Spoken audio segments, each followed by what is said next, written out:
यह कहानी एक छोटे से गांव में हुआ करती थी, जहां एक बुढ़िया रहती थी। उसके पास बहुत सारी कहानियां थीं, जो उसने समय के साथ जुटाई थीं। बुढ़िया का नाम था धर्मिष्ठा। वह गांव की सबसे बड़ी जर्नल थी। लोग उससे अपनी समस्याओं की सलाह लेते थे और वह हमेशा उन्हें एक अच्छे समाधान में मदद करती थी। उसकी कहानियां सुनकर लोग खुश हो जाते थे। एक दिन गांव में बहुत ही बड़ी समस्या हो गई। वहां का पानी खत्म हो गया था।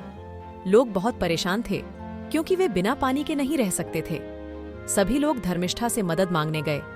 धर्मिष्ठा ने सभी को शांत किया और कहा, मुझे पता है, मैं एक कहानी सुनाऊंगी और वह समस्या हल हो जाएगी। वह बताने लगी, कई सालों पहले इसी गांव में एक साधु आए थे। वे यहाँ पर पहाड़ी के ऊपर एक छोटे से झरने की खोज करने गए थे। वहां पर वे एक बड़ी सुंदर झील देखी।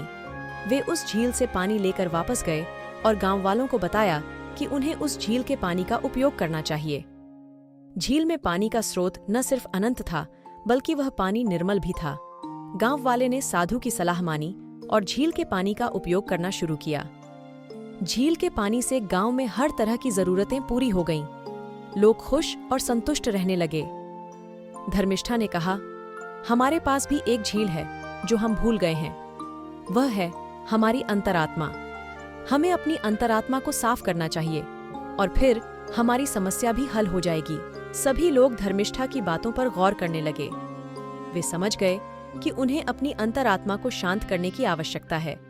उस दिन से लोगों ने मेधावी स्थानीय पंडित से सलाह ली और ध्यान के माध्यम से अपनी अंतरात्मा को शांत किया। कुछ ही दिनों में जैसे ही लोगों ने अपनी अंतरात्मा को शांत किया, वे अपनी समस्या का हल भी ढूंढ लिया। एक पुरानी नदी का स्रोत मिल गया और गांव में पानी भर गया। धर्मिष्ठा की बताई गई कहानी सबको बड़ी प्रेरणा देने लगी। लोगों ने समझा कि अपनी समस्याओं का समाधान उन्हीं के अंदर है। धीरे धीरे वह नदी का पानी भरकर गांव फिर से हरा भरा हो गया। लोग धर्मिष्ठा की कहानी को याद करते रहे और अपनी समस्याओं का समाधान अपने अंदर ढूंढते रहे। इस कहानी से हमें यह सीखने को मिलता है कि हमारी समस्याओं का समाधान हमारे अंदर ही है। अगर हम अपनी अंतरात्मा को शांत रखें, तो हम हर समस्या का समाधान ढूंढ सकते हैं।